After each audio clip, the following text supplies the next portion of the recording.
어느 비 오는 날 밤, 나는 평소처럼 늦은 시간까지 회사에서 일을 하고 있었다. 그날은 무척 피곤한 날이었고 머리가 지끈거렸다. 외부 미팅과 여러 보고서 작성 때문에 머리가 터질 듯한 상태였다.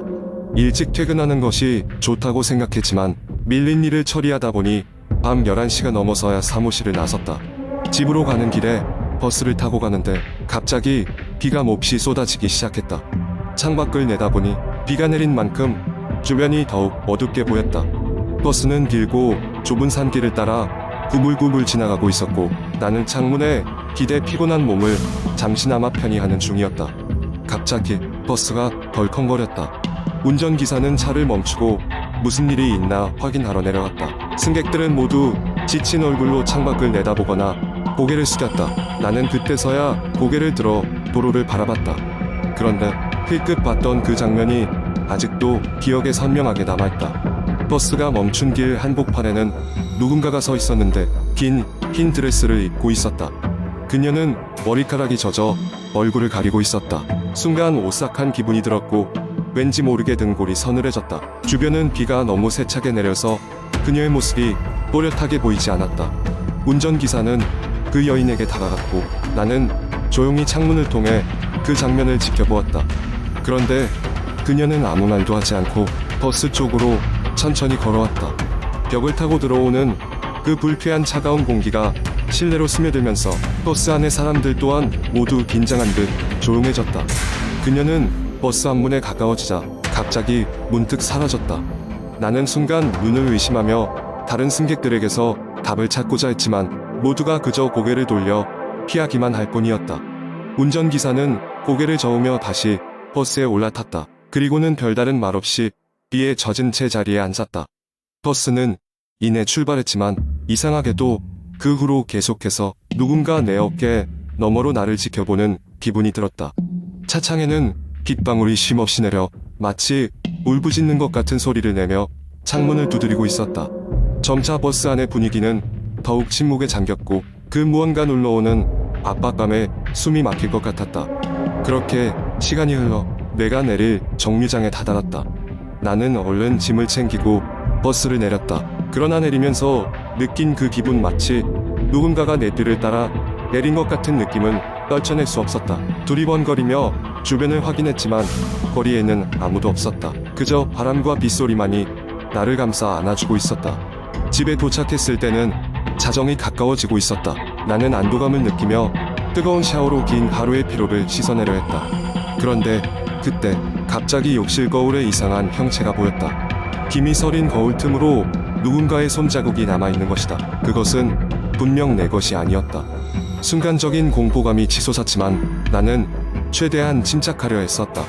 손자국이 가리키고 있던 방향은 거울에 맺힌 김이 점차 사라지면서 흐려졌다. 그날 이후로도 가끔씩 욕실에서는 물방울 소리 외에도 다른 이상한 소리들이 나곤 했다. 그제서야 나는 그날 밤 버스에서 느꼈던 알 수 없는 감각이 단순한 착각이 아니었음을 깨달았다. 그리고는 그 후로 다시는 그 길로 돌아가거나 버스를 타는 일이 없도록 길을 바꾸었다. 하지만 그날의 기억은 머릿속에 여전히 선명하게 남아 나를 따라다니고 있는 기분이다. 과연 그날 밤에 그녀는 누구였을까? 왜 하필이면 나였을까? 그 답은 아직도 알 수 없다. 삭막하고 어두운 밤, 비 내리는 소리는 그때마다 그 기억을 되살아나게 한다. 혹시 그때 내가 제대로 보지 못한 것이 또 있었던 것인지 아니면 단지 운 나쁜 우연이었는지 알 수 없지만 그 밤의 소리는 여전히 내 머릿속을 떠돈다. 그 후로도 비가 오는 밤이면 나는 가끔씩 그 여인이 다시 나를 찾아올까봐 바깥 창문을 두드리는 빗소리에 귀를 기울이며 잠을 설친다.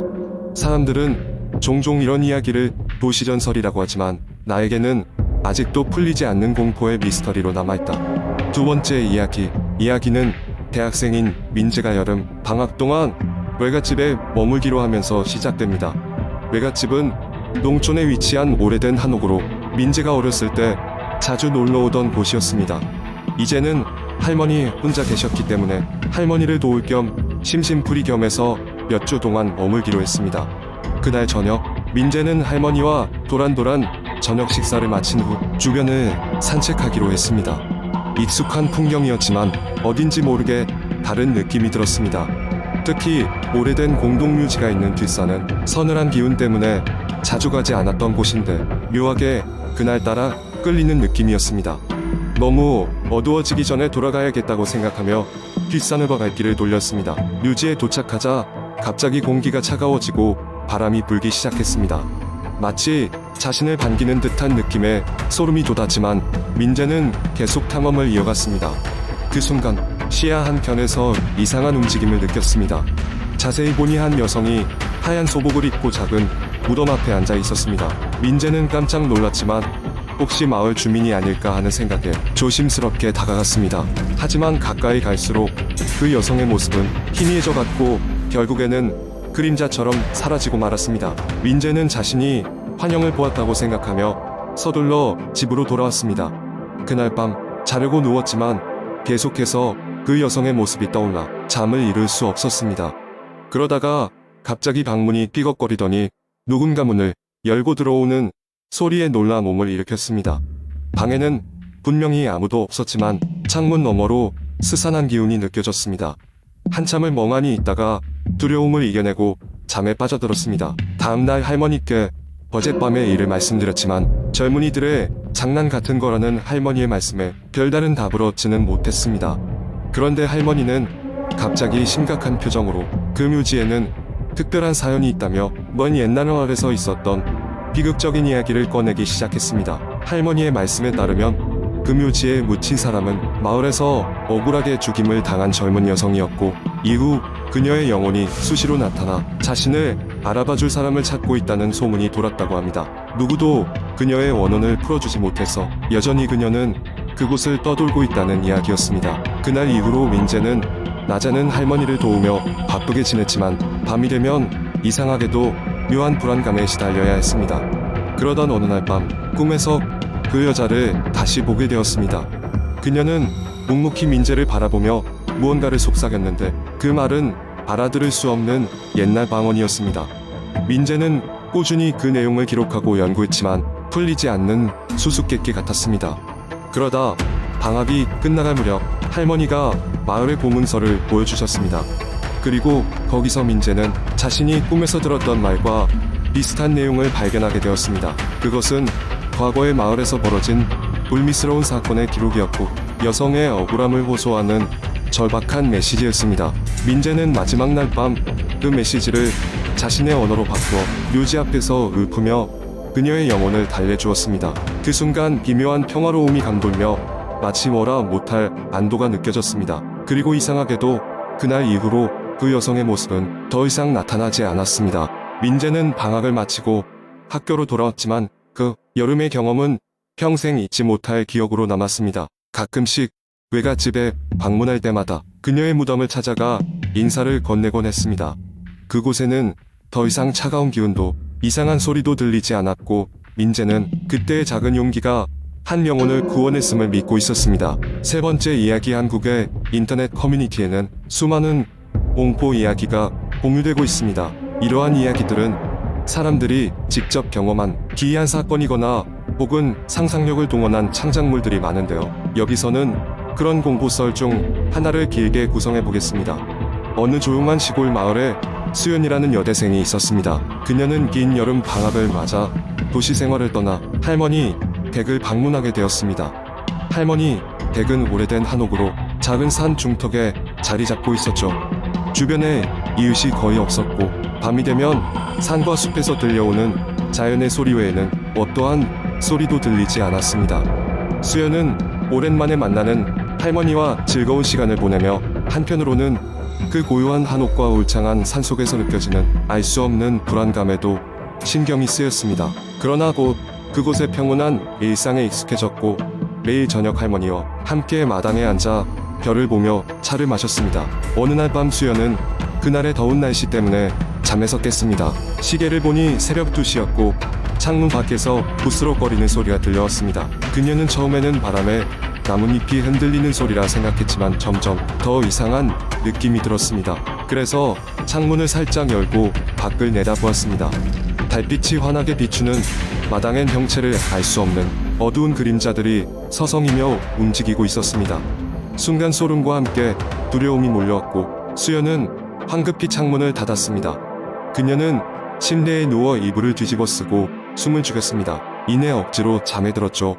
다음 날 아침 수연은 이 일을 할머니께 말씀드렸습니다.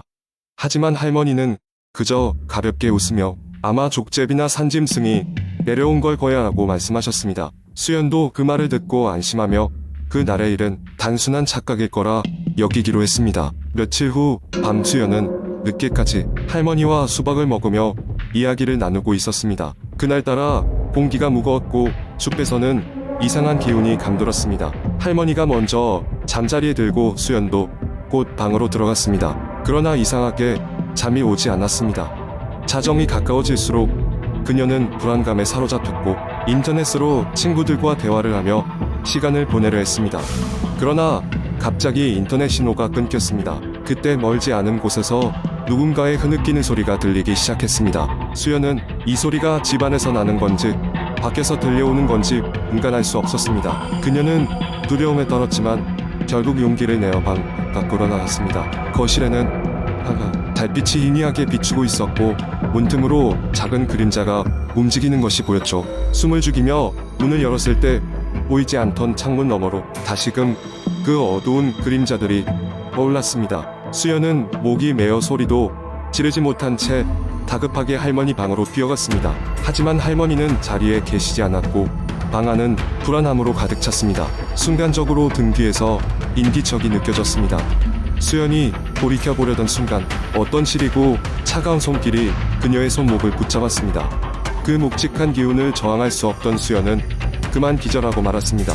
다음 날 아침 그녀는 자신이 마당에 누워 깨어났다는 것을 발견했습니다. 머리는 어지럽고 무엇이 사실이었는지 감이 서지 않았습니다. 하지만 분명한 건 그녀의 손목에 남은 그 차가운 흔적이었습니다. 그날 이후로 수연은 할머니 댁을 방문할 때마다 그 기억에 시달릴 수밖에 없었고 할머니는 어느 날 갑자기 원인을 알 수 없는 원인으로 돌아가셨다고 했습니다. 수연의 가족들은 모두 그것을 단순한 사고로 받아들였지만 수연만은 알 수 있었죠. 그날의 그 그림자들과 할머니의 죽음 사이에 뭔가 알 수 없는 비밀이 있다는 것을, 그리고 그녀는 이미 그 비밀에 발을 들였다는 사실을.